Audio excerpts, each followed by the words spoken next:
자, 9장의 부채입니다. 자, 부채는 자산과 반대로 과거의 거래나 사건의 결과로 현재 기업 실체가 부담하고 있고 미래의 자원의 유출 또는 사용이 예상되는 의무를 말합니다. 자, 우리 일반 기업 회계 기준은 이렇게 얘기하고 있습니다. 자, 다음과 같은 부채는 유동부채로 분류한다. 자, 우리 유동부채라는 건 뭐죠, 여러분? 그렇죠. 1년 이내에 지급해야 될 부채를 말하는 것이죠. 보고기간 종료일로부터 1년 이내에 상환해야 될 부채인데, 자, 기업의 정상적인 영업주기 내에 상환 등을 통해서 소멸할 것으로 예상되는 매입 채무와 미지급 비용 등의 부채를 말하고요.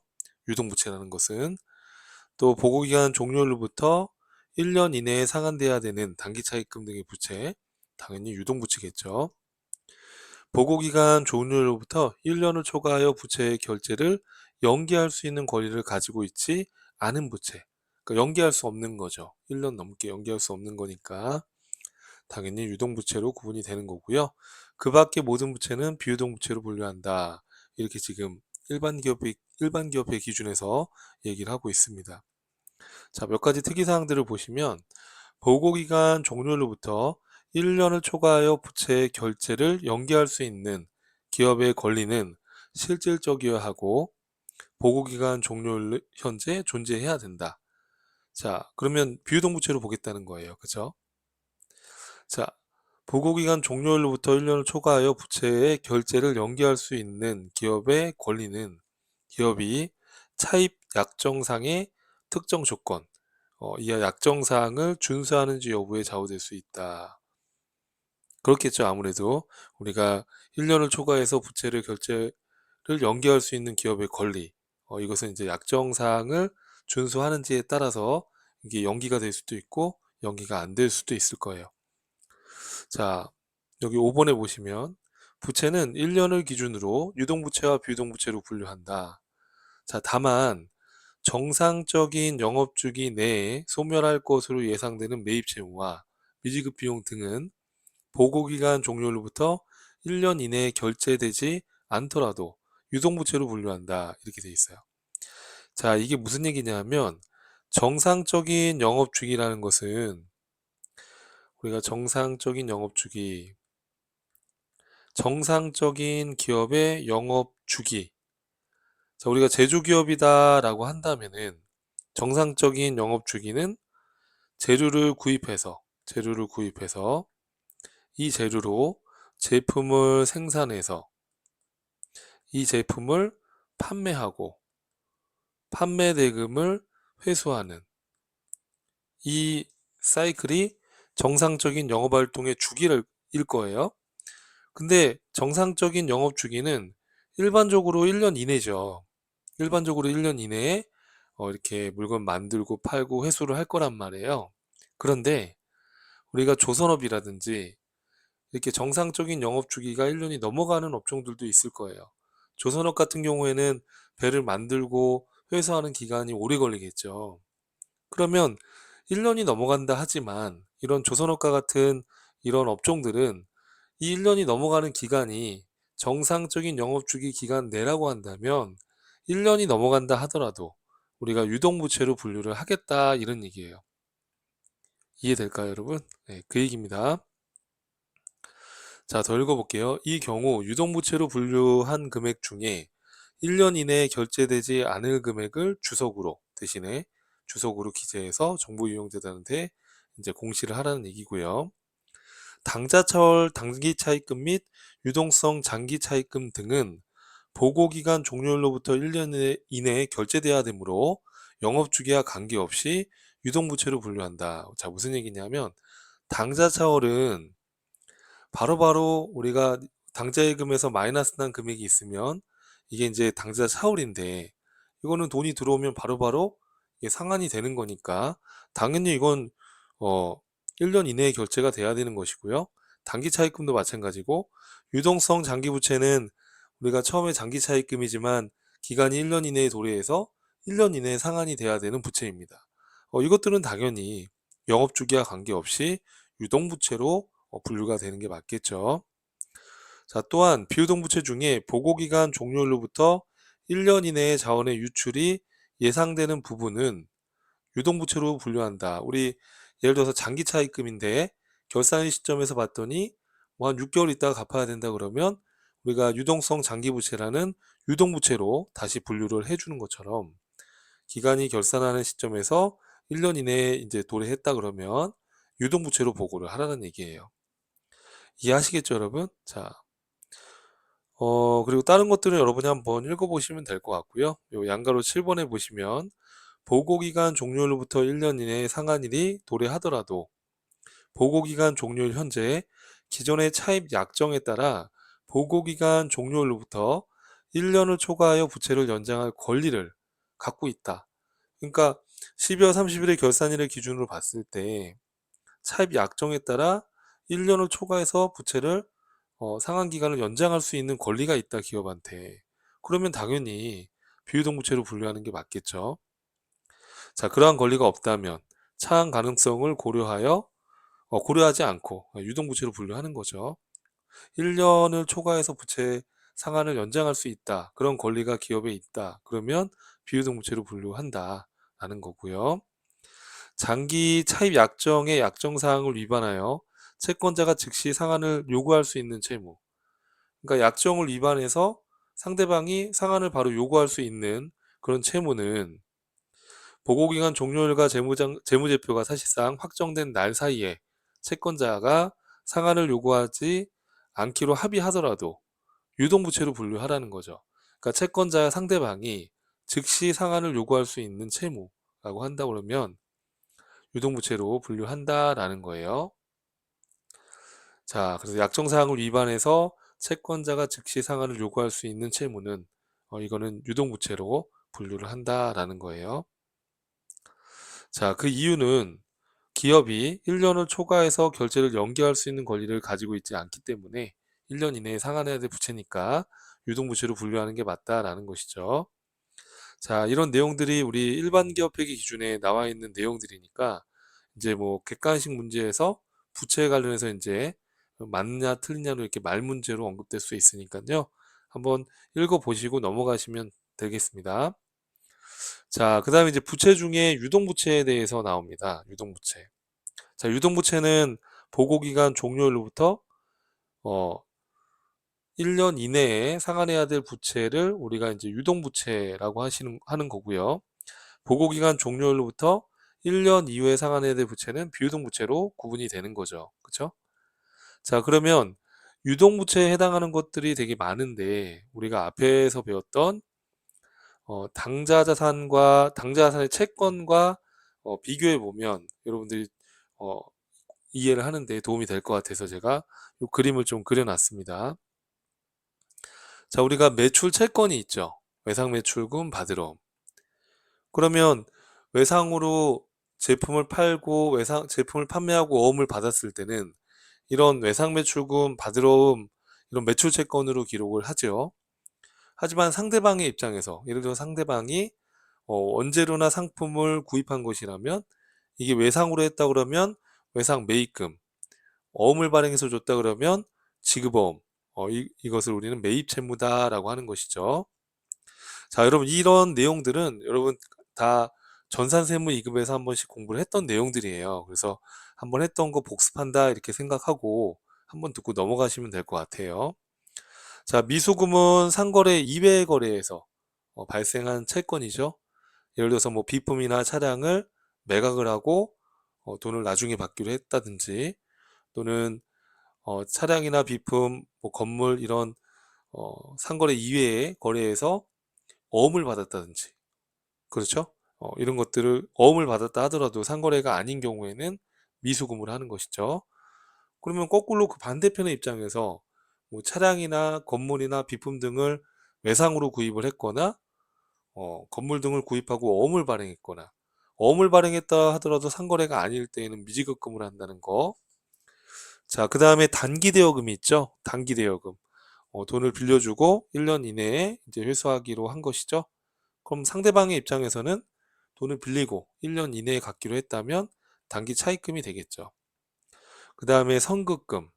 자, 물건을 구입하는 구매자가 물건을 받기 전에 돈을 미리 지급했을 때 선급금으로 했다가 나중에 상품이나 원재료를 받으면 대변의 선급금을 정리해 주시면 되는 거고요.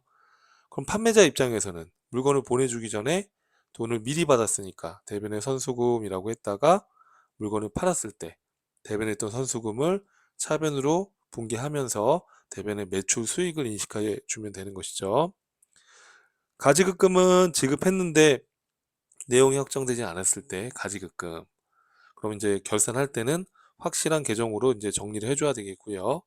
가수금은 돈이 들어왔는데 내용을 모를 때 가수금 이렇게 해놨다가 내용이 밝혀지면 차변의 가수금을 정리해주고 대변의 해당 계정으로 대체해 주시면 되는 겁니다. 미수 수익은 결산할 때 수익이 발생된 부분을 예상해서 대변의 수익을 잡고 차변의 미수 수익으로 인식할 때 우리가 쓰는 계정이죠. 거꾸로 결산할 때 비용을 예상해서 차변의 비용을 잡고 대변의 미지급 비용을 인식할 수 있고요.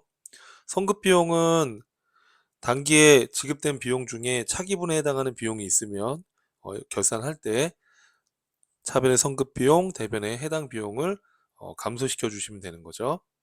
선수 수익은 여러분 현금 등으로 수익을 받은 것 중에 차기분에 속하는 수익이 있다 그러면 결산 시점에서 차변의 수익을 줄이고 대변의 선수 수익으로 처리해 줄 때 쓰는 것이죠. 선납세금은 세금을 미리 납부한 것이고요.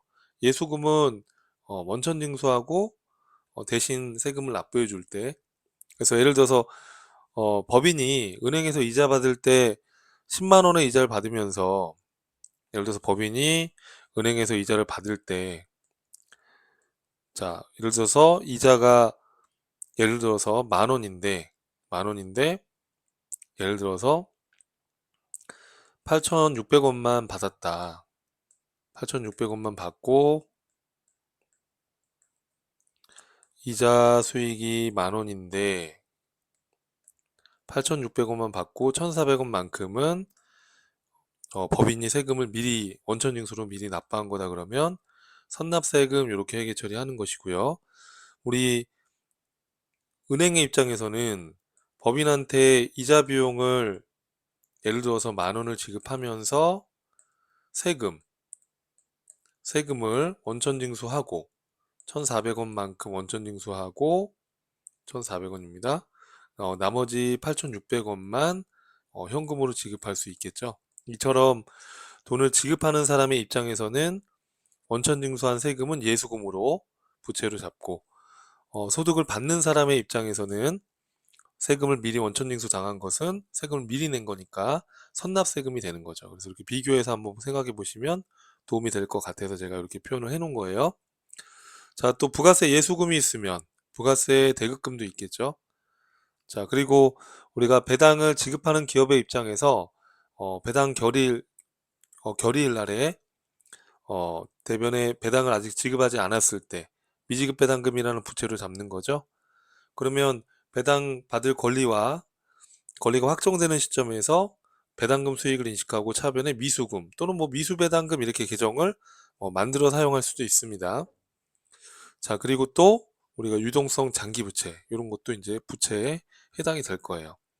그래서 지금 여기 채무 쪽에 보시면 매입 채무부터 유동성 장기부채까지 이 계정 과목들은 전부 다 유동부채에 해당이 됩니다. 그래서 여러분들이 아마 세무이급 공부할 때 다 한 번씩 공부했던 알고 있는 내용들인데, 그래서 교재에다가 이걸 넣어놓은 거는 이제 다 아시는 내용이겠지만 그래도 한번 짚고 넘어가시라고 이걸 빼지 않고 그냥 그대로 넣는 거니까 공부할 때 한번 읽어보고 넘어가시면 되겠습니다. 자, 그래서 매입 채무는 우리가 간단히 좀 빠르게 한번 정리해 보면 기업의 주된 영업활동과 관련된 채무로서 외상 매입금 지급보험을 합쳐서 우리가 매입 채무라고 하는 것이죠. 그래서 외부에 공시할 때는 외상 매입금 지급보험을 합쳐서 매입 채무로 재무제표에 표시하게 됩니다. 분계를 할 때는 외상 매입금 지급보험 따로따로 분계를 하는 것이고요. 그래서 매입 채무 중에 외상 매입금은 우리가 영업활동과 관련된 채무, 즉 상거래와 관련해서 상품을 구입하거나 제조기업에서 원재료를 외상으로 구입했을 때 그 채무를 말합니다. 자, 원재료 600만 원에 외상으로 구입했다. 그럼 대변에 차변의 원재료, 대변의 외상 매입금. 자, 그리고 외상 매입금 400을 당대수표로 지급하고 잔액은 어음을 배상도했다라고 하게 되면 외상 매입금을 갚으면 외상 매입금 부채가 감소하고 당자수표 발행하면 당자 예금으로 받으러옴을 배서해서 주면 받으러옴이 나간 걸로 이렇게 처리하시는 거고요. 이처럼 원재료나 상품을 외상으로 구입했을 때 외상 매입금 처리한다는 거 다 아시는 내용이니까 확인하고 넘어가시면 되겠고요. 자, 지급어음입니다. 자, 지급어음은 상거래에서 발행한 지급 약속 증서, 어음이죠. 그래서 지급어음으로 처리했다가 지급어음을 만기 때 상환하면 그때는 차변의 지급어음이 감소한 걸로 회계 처리해주면 되겠죠. 그래서 원재료 900을 외상으로 구매하면서 어음을 발행해서 줬다 그러면 지급어음 부채의 증가로 잡았다가 이 어음대금을 당자수표를 발행했다 그러면 지급어음 부채가 감소한 걸로 당자수표 발행하면 당자예금의 감소로 이렇게 회계 처리해 주시면 되겠습니다. 자, 미지급금 아까 얘기한 것처럼 상거래 이외의 채무죠. 우리가 예를 들어서 차량이나 비품이나 기계 등을 외상으로 구입했을 때 이때는 외상 매입금 그렇게 안 하고 미지급금으로 회계 처리하는 것이죠. 자, 다만 주의사항은 상거래 이외의 거래에서 지급 어음을 발행했을 때 그땐 지급어음 계정을 사용하면 안 되겠죠. 이외의 거래에서는 어음을 발행했다 하더라도 상거래 이외의 거래에서는 미지급 계정을 사용한다는 거 이런 것들은 뭐 알면서도 실수를 하죠. 시험 문제 풀 때. 자, 기기장치를 구입하면서 외상으로 구입했다. 그럼 차변의 기기장치, 대변의 미지급금. 자, 근데 이제 외상으로 구입하고 어음을 발행했다 하더라도 미지급금으로 잡아야 된다는 거. 자, 이 어음대금을 보통예금으로 상환했다. 그럼 미지급금 부채가 감소한 걸로 처리해 주시면 되겠습니다. 자, 그 다음에 단기차입금이에요, 여러분. 자, 단기차입금은 보고기간 종료일로부터 1년 이내에 지급하기로 하고 상대방한테 이제 차입을 한 것이죠. 만약에 보고기간 종료일로부터 1년 이후에 상환하기도 했다 그러면 그땐 장기차입금, 비유동부채로 구분한다는 거. 자, 2월 1일 날 6개월 만기로 600만 원을 현금으로 차입했다라고 하게 되면 현금 자산이 증가하고 6개월 만기니까 단기차입금, 유동부채로 구분하시고요. 자, 당자수표를 발행해서 상환했다. 상환 시에 이자도 같이 지급이 되겠죠? 그럼 이자 납부한 건 이제 이자 비용으로 처리해 주시면 되겠고요. 자, 차입금 원금 상환한 건 차입금 부채가 감소하면 되겠죠? 여러분 한번 읽어보시면 되겠습니다. 자, 일반적인 차입금 외에 당자 예금과 관련해서 우리 당자 차월도 단기 차입금으로 구분합니다.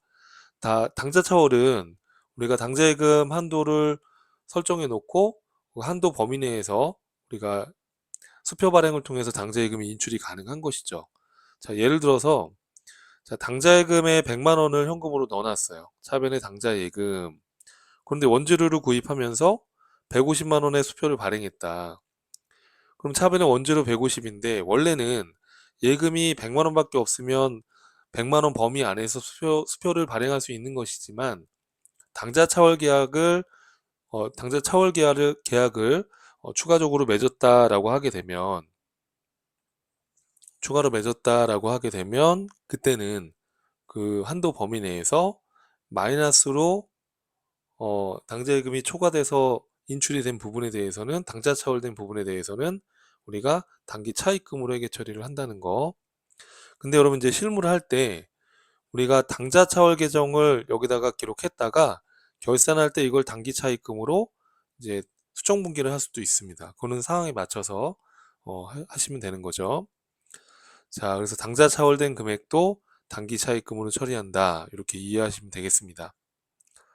자, 그 다음에 이제 유동부채 중에 네 번째 유동성 장기부채입니다. 자, 유동성 장기부채는 우리가 장기차입금 중에 기간이 지나서 보고기간 종료의 현재 만기가 1년 이내로 도래하는 우리가 장기차입금이 있다 그러면 1년 이내에 상환해야 되는 거니까 당연히 유동부채로 대체를 해줘야 되는 거죠. 자, 예를 들어서 이럴 수도 있습니다, 여러분. 2년 후에 상환 조건으로 1억 원을 차입하고 보통예금에 받았다. 보통예금 자산이 증가하고 2년 후 상환이니까 우선 차입 시점에서는 장기차입금으로 비유동부채로 구분을 해주고요. 자, X 2년도 12월 말일 날 위 장기 차입금이 단기 말 현재 상환기간 1년 이내로 도래해서 유동부채로 대체를 해야 될 수가 있겠죠. 그럼 이때는 장기 차입금을 줄여주시고요. 대변에 유동성 장기부채라는 유동부채로 다시 대체를 해주시는 겁니다. 그럼 이제 유동성 장기부채를 이제 상환했을 때는 차변의 유동성 장기부채가 감소하면 되는 것인데, 가끔 이제 문제가 나올 수 있는 것이 자, 예를 들어서 자, 4월 30일이 됐어요. 그 전년도에 유동성 장기부채로 대체해 놨는데 올해 말에 보니 지금 만기가 돼서 보니까 지금 이 차입금을 상환하지 않고 다시 만기를 3년 연장하기로 했다라고 하게 되면 다시 기간이 장기로 바뀌었으니까 이때는 유동부채인 유동성 장기부채를 줄이고 다시, 그렇죠, 장기 차입금으로 비유동부채로 다시 재분류를 해야 되는 경우가 있을 수도 있겠죠. 이런 케이스도 가끔 나올 수 있어요. 이것도 한번 보시라고 해놨고요. 자, 분기해답의 요것은 이제 장기 차입금입니다. 여러분 좀 오탈자가 있어서 제가 표시했어요. 자, 그 다음에 이제 다섯 번째 유동부채 중에 선수금이에요. 자, 선수금은 자, 물건을 보내주기 전에 우리가 대금의 일부를 미리 받는 거죠. 이렇게. 그때는 선수금 대변에 기록을 했다가 상품이나 제품을 판매하게 되면 그때 매출로 대체를 하면 되는 거죠. 뭐 제품 매출이 될 수도 있습니다. 자, 근데 우리가 선수금 계정을 우리가 사용하는데 기업이 이제 상품권을 발행하는 경우에도 선수금과 동일한 개념이죠. 상품권을 발행하고 고객한테 돈을 받았을 때 이때는 선수금, 또는 좀 구분하기 위해서 상품권 선수금 이렇게 계정을 만들어서 사용하기도 합니다. 선수금이라고 했다가 상품권과 실제 그 상품이 교환됐을 때 그때 우리가 상품 매출을 인식하면서 선수금을 차변으로 상계해 주면 되는 거죠. 자, 그래서 케이스에 보시면은 자, 제품 판매하기로 하고 계약금 30만 원을 현금으로 미리 수령했다. 그럼 차변의 현금, 대변의 선수금 이렇게 잡았다가 자, 제품을 100만 원에 판매했다라고 했을 때 판매한 시점에 제품 매출 수익을 인식하고요. 대변에 있던 선수금을 차변으로 상계해 주시면 되는 거죠. 나머지는 타인한테 받은 당좌수표는 현금이니까 현금 처리해 주시면 되는 겁니다. 자, 그 다음에 가수금이죠. 자, 유동부채 여섯 번째 가수금이에요. 자, 가수금은 자, 보통 예금에 20만 원이 들어왔는데 이게 내용이 왜 들어왔는지 알 수가 없대요. 그리고 우선은 임시적으로 부채 항목인 가수금으로 기록을 해 놓는 거예요. 그리고 이 20만 원 들어온 게 외상매출금을 받은 건지 선수금을 받은 건지 그 내용을 확인해 보고 자, 봤더니 외상매출금을 회수했던 걸로 밝혀졌대요. 그러면 대변에 있던 가수금을 차변으로 상기해 주시고 해당 계정 과목 외상매출금으로 회계 처리해 주시면 됩니다. 이게 만약에 계약금을 미리 받은 거였다 그러면 그렇죠, 선수금이 되겠죠. 그렇죠?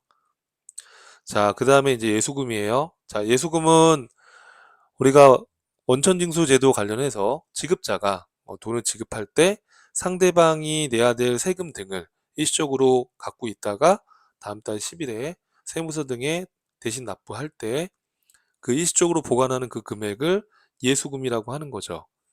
자, 근데 그럼 주의사항이 건강보험료랑 국민연금의 경우에는 이제 직원이 반을 부담하고 회사가 또 반을 부담해 주잖아요.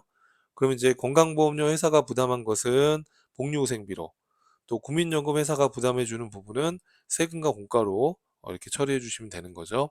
예를 들어서 자, 3월 25일 날 회사가 월급 100만 원을 지급하면서 직원이 부담해야 될 건강보험료 3만 원을 원천 징수했다 그러면 대변에 예수금으로 잡아놨다가 자, 요 건강보험료를 회사 부담금과 함께 6만 원을 만약에 현금으로 지급했다라고 하게 되면 우선 직원한테 원천 징수한 부분은 예수금이 감소할 거고요. 회사가 부담하는 건강보험료는 그렇죠, 복리후생비로 처리해 주시면 되는 거죠. 이제 국민연금도 같은 패턴이죠. 그래서 이게 만약에 뭐 국민연금이었다 그러면 국민연금 납부했을 때 국민연금 회사가 부담한 거를 세금과 공과로 이렇게 처리해 주시면 되는 거죠. 뭐 아주 기본적인 내용이니까 여러분들 한번 읽어보고 넘어가시면 되겠어요. 자, 그 다음에 이제 미지급 세금이에요. 자, 우리가 법인세를 12월 말일 날 바로 납부하지 않죠. 내년도 3월에 납부를 합니다. 그래서 결산 시점에서 예상한 법인세 비용을 아직 납부하지 않은 상태니까 미지급 세금으로 우리가 회계 처리해 주는 건데, 법인세는 중간에 미리 납부하는 중간이납도 있고요. 또 법인이 은행에서 이자 받을 때 선납세금으로 미리 납부하는 경우가 있죠. 원천징수장에서. 그래서 이렇게 중간이납이나 원천징수로 선납세금이 있다라고 하게 되면 결산 시점에서 법인세 비용 처리할 때 연도 중에 미리 납부한 선납세금을 상계하고 나머지를 미지급세금으로 잡는다는 거. 자, 예를 들어서 8월 달에 법인세 중간이납 100만 원을 현금으로 지급했대요. 그러면 차변에 선납세금 기록했다가 12월 말일 날 법인세 추산액이 300으로 예상이 된대요. 그럼 법인세 비용 300, 선납세금 100만 원 상기해주고 나머지는 이제 내년도 3월에 낼 거니까 그렇죠. 미지급세금으로 이렇게 회계 처리해 주시면 되겠습니다. 요럴 때 쓰는 게 이제 미지급세금이다라는 것이죠. 이건 당연히 유동부채이고요. 자, 그 다음에 유동부채 중에 미지급 비용이 있네요. 자, 미지급 비용은 비용의 예상을 말하는 거예요. 우리가 발생주의에 따라서 결산 시점에서 예상되는 비용을 우리가 미지급 비용으로 인식을 하는 거죠. 예를 들어서 11월 1일 날, 올해 11월 1일 날 차입금 6천만 원을 차입을 했고 연 이자율이 10%예요. 근데 이자 지급은 내년도 차기 10월 31일 날 이자를 지급을 하기로 했어요. 그러면 이제 올해 12월 말일 기말 시점에서는 우리가 예상을 할 수 있죠. 올해 11월 1일부터 요 12월 말일까지 기간이 이미 경과됐으니까 6천만 원에 연이자율 10%, 그죠? 그리고 12개월치 중에 2개월치에 해당하는 요 이자를 미리 예상해서 기말 시점에 차변의 이자 비용, 대변의 미지급 비용으로 이렇게 부채로 인식을 하자라는 거예요. 이렇게 하는 것이 발생주의에 맞는 것이죠.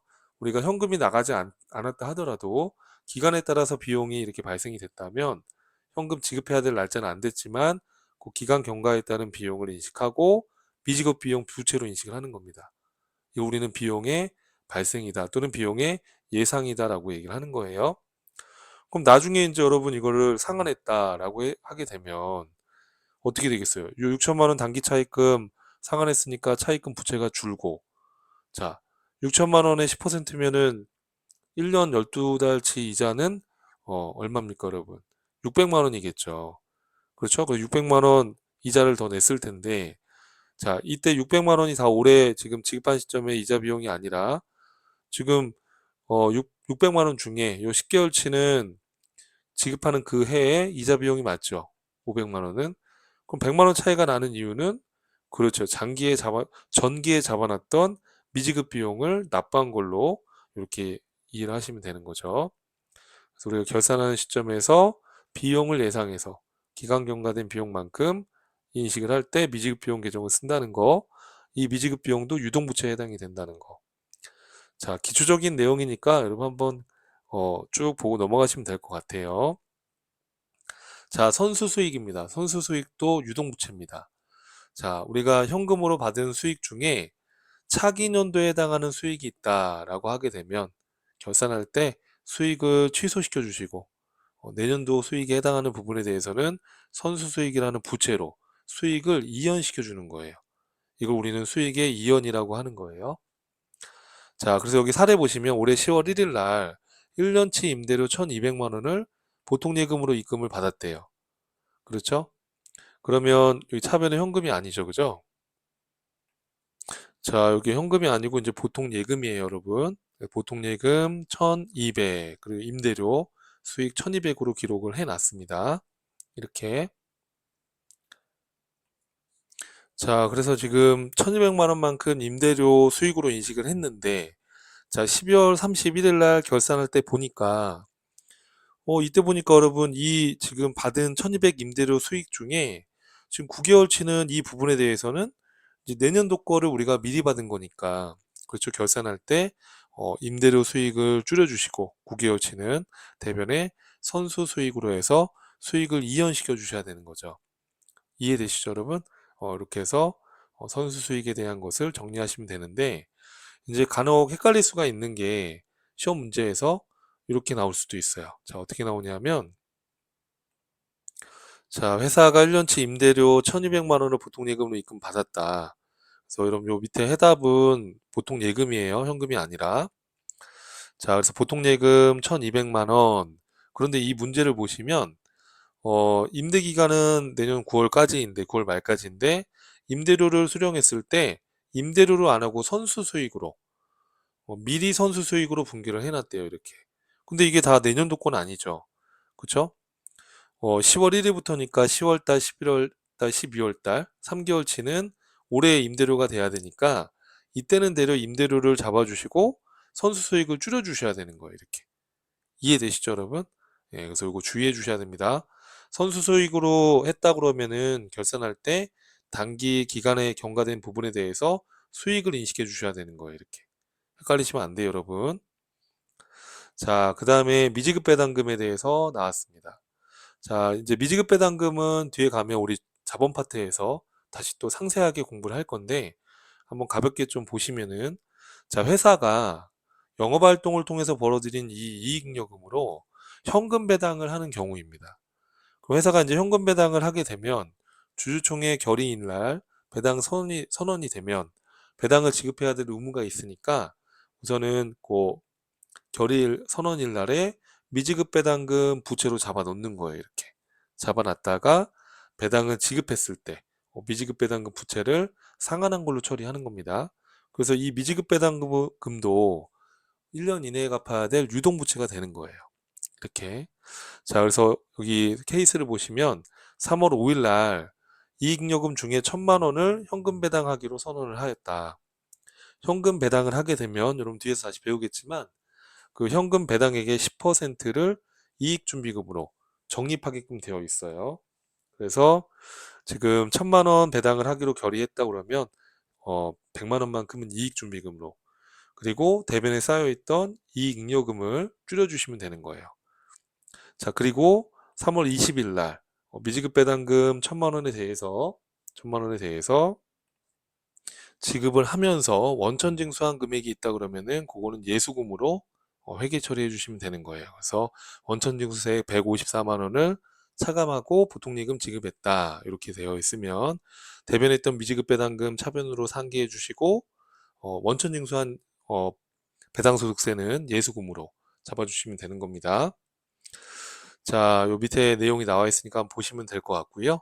자, 그 다음에 부가세 예수금이에요. 자, 우리 부가세 예수금은 재화나 용역을 공급할 때 부가가치세 10%를 우리가 징수해서 거래 징수해서 납부할 때 쓰는 부채 개정 과목이죠. 이것도 유동부채에 해당이 됩니다. 자, 그래서 예를 들어서 4월 1일 날 제품 100만 원을 부가세 별도로 외상 판매하고 생계화설 발급했다. 그럼 우리가 프로그램에 입력할 때 메인 매출원표 입력할 때 매출의 과세 해가지고 제품 매출 100만 원 그리고 10만 원만큼은 부가세 예수금 부채로 인식을 하는 것이죠. 자, 이 부가세 예수금은 이제 우리가 해당 과세 기간 종료일에 매입세액 같은 경우에 차변에 부가세 대급금으로 분개를 하잖아요. 그죠? 그럼 만약에 지금 납부해야 될 부가세 예수금이 10만 원이 있는데 이렇게 대변에 자, 만약에 차변에 부가세 대급금 매입세액이 8만 원 있다. 공제받을 수 있는 부가세 대급금이 8만 원 있다라고 하게 되면 우리가 해당 과세 기간 종료일에 대변했던 부가세 예수금을 차변으로 정리해 주시고 차변했던 부가세 대급금을 정리하시고 납부해야 될 세금을 미지급 세금으로 이렇게 정리하는 분개를 해주죠. 그래서 이 분개까지 같이 이해하시면 좋을 것 같아요. 여기다 같이 해놓은 거니까 한번 여러분 읽어보시면 될 것 같아요. 근데 만약에 거꾸로 부가세 예수금이 지금 10만 원인데 지금 만약에 대급금 매입세액이 13만 원이었다라고 가정하게 되면 그러면 우리가 적립분개를 할 때 대변했던 부가세 예수금 10만 원이 줄고 차변했던 부가세 대급금 대변으로 정리해 주시고 대략 3만 원이 차변에 더 들어가야 되는 거잖아요. 그럼 이거는 환급받을 세액이니까 우리가 미수금으로 적립분개해 주시면 되는 거예요. 이해하시겠죠, 여러분? 자, 이렇게 해서 유동부채에 대해서 좀 빠르게 간단하게 여러분이 옛날에 배웠던 내용일 거라고 제가 판단해서 좀 빠르게 한번 쭉 정리를 한번 해드렸으니까 혹시라도 뭐 세무일급 공부할 때 좀 부족하셨던 부분은 부족하신 부분이 있었던 분들께서는 한번 꼼꼼하게 한번 읽어보시고 충분히 이걸 뭐 다 알고 있는 사항이 대부분일 거니까 다 알고 있던 내용이셨다면 한번 쭉 읽어보시고 넘어가시면은 충분하지 않을까 싶습니다. 자, 고생 많이 하셨고요. 또 다음 강에서 뵙도록 하겠습니다.